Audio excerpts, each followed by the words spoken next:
हम लोग देखने वाले हैं BCS 012 के बारे में। आखिर ये BCS 012 क्या है? तो ये एक बेसिक मैथ्स है जो जनरली BCA के एग्ज़ाम में पूछा जाता है। ठीक है, बैचलर ऑफ कंप्यूटर एप्लीकेशन के एग्ज़ाम में पूछा जाता है। और ये BCS 12 जो है सो बेसिक मैथमेटिक्स का कोड है, जो कि IGNOU Indira Gandhi national open university में एक सब्जेक्ट के रूप में पढ़ाया जाता है। BCA सब्जेक्ट के अंदर आता है, BCA कोर्स के अंदर आता है एक सब्जेक्ट जिसका नाम है BCS 012। इसमें बेसिकली मैथ्स है, ठीक है, जो क्लास 12 का है। बेसिकली आप देख सकते हैं यहाँ पे मैंने चैप्टर रखा हुआ है, ठीक है। आपको 4 बुक मिलेंगे, 4 ब्लॉक है, ठीक है। Block 1, block 2, block 3 and block 4, ठीक है।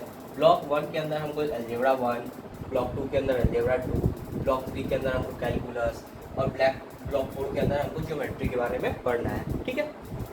अगर हम लोग बात करें ब्लॉक 1 की, तो पहला चैप्टर हमारा डिटर्मिनेंट्स है, मैट्रिक्स है, मैट्रिक्स का सेकेंड पार्ट है मैथमेटिकल इंडक्शन है, एंड सो ऑन। यहाँ पे हमारा inequalities, equation, complex number, sequence and series, differential calculus, simple application of differential calculus, integration, application of integral calculus, vector, vector 2, 3D geometry, linear programming, इतने सारे chapters को हम लोग को कवर करना है, ठीक है।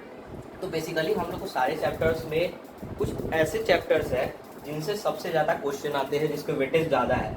जैसे ब्लॉक 1 का वेटेज हमारा काफ़ी ज़्यादा है, क्योंकि इससे समझिए तो आप 40 to 50% क्वेश्चन जो है सो आपके ब्लॉक 1 से ही आते हैं, ठीक है। यानी कि अगर आपने ब्लॉक 1 एकदम अच्छे से कंठस्थ कर लिया है तो आप एग्ज़ाम छोड़ के आने वाले हो, ये गारंटीड है, ठीक है।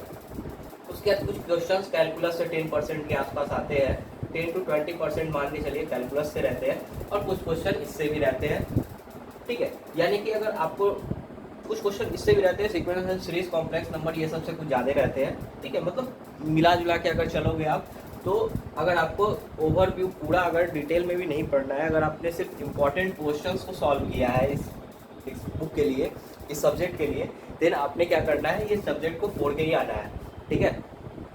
तो जैसे यहाँ पे दे रखा है, पहले हम लोग स्टार्ट करने वाले डिटर्मिनेंट से स्टार्ट नहीं करेंगे, हम लोग स्टार्ट करेंगे मैट्रिक्स से, ठीक है। क्योंकि डिटर्मिनेंट जो है सो मैट्रिक्स से मिलता जुलता है। पहले हमको मैट्रिक्स को समझना है कि मैट्रिक्स क्या होता है, देन जाके हम लोग डिटर्मिनेंट समझ पाएंगे। यानी हमें पढ़ना है पहले यूनिट 2 और यूनिट 3, ठीक है।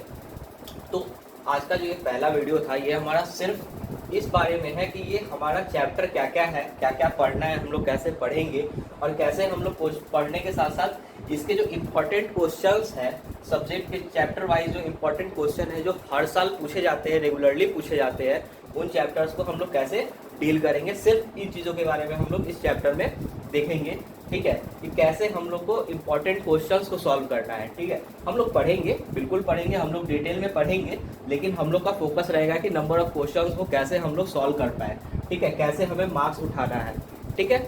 और ऐसा नहीं है कि सिर्फ ये इग्नू में ये बेसिक मैथमेटिक्स जो है सो BCA के हर एक BCA में जो है सो पूछा जाता है। बैचलर ऑफ कंप्यूटर एप्लीकेशन में हर एक इन यूनिवर्सिटी में बेसिक मैथमेटिक्स से क्वेश्चंस रहते हैं, ठीक है। तो आज के लिए इतना ही। हम लोग फिर नेक्स्ट वीडियो में आगे आप लोग को मैट्रिक्स पढ़ते हुए मिलेंगे, ठीक है। और मैट्रिक्स आप लोग देखेंगे कि मैट्रिक्स किस तरह का है, मैट्रिक्स क्या होता है। जो लोग पढ़ चुके हुए हैं, जो लोग ऑलरेडी 12th कर गए हैं, उनके लिए तो कोई उतना खास बात नहीं है, वो लोग ठीक है। जो मैथ्स बैकग्राउंड के थे, जो मैथ्स बैकग्राउंड के नहीं हैं, ठीक है, उनके लिए थोड़ा सा डिफिकल्ट है। जो कॉमर्स बैकग्राउंड से आ रखे हुए हैं, ठीक है, तो उनके लिए भी है कि मैं ऐसा बताऊँगा आप लोगों को कि आप लोग छोड़ सको आराम से एग्ज़ाम में, ठीक है।